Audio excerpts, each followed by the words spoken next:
আসসালামু আলাইকুম গাইস, দেখো ছাদ বাগানের পাশাপাশি ছাদে কয়টা মুরগি ফেলতেছি। দেখো এটা হইলো মুরগির ঘর। হাঁসও ছিল, বাট হাঁসগুলি মারা গেছে। তা মুরগি আছে, ইনশাল্লাহ আবার হাঁস পালমু।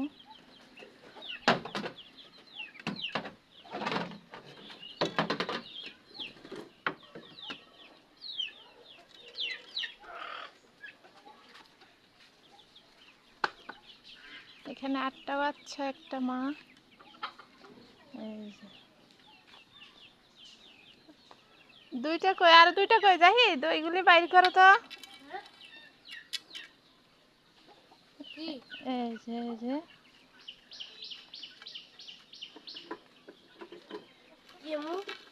সকালবেলা বৃষ্টি হয়েছে তো এই জন্য চারটা ভিজে এখনো শুকায় নাই।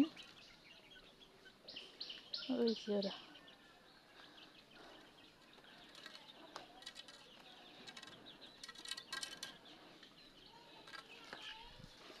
এরপরে দেখো অপর সাইডে একটা আমড়া গাছ, ওই যে দেখা যাচ্ছে ওই।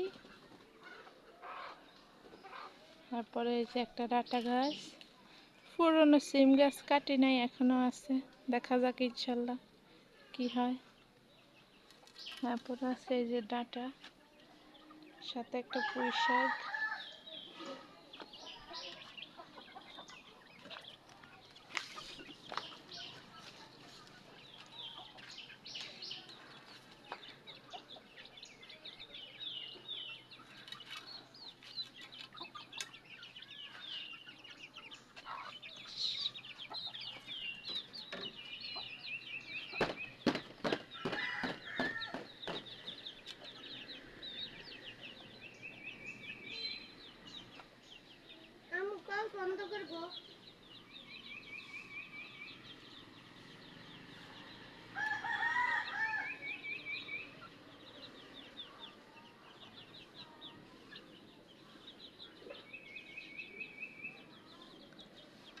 দেখো লেবু গাছে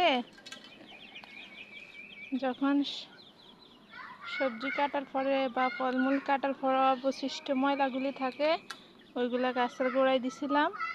এখন পেঁপে গাছ উঠছে, টমেটো গাছ, এরপরে হলো যাই করলা গাছ, এরপরে হলো যাই এটা কি তরমুজ গাছ উঠছে। এই যে দেখছো, এরপরে এই যে দেখো আম খায় বেশি ফলাইছিলাম, ওইগুলো এই যে আমের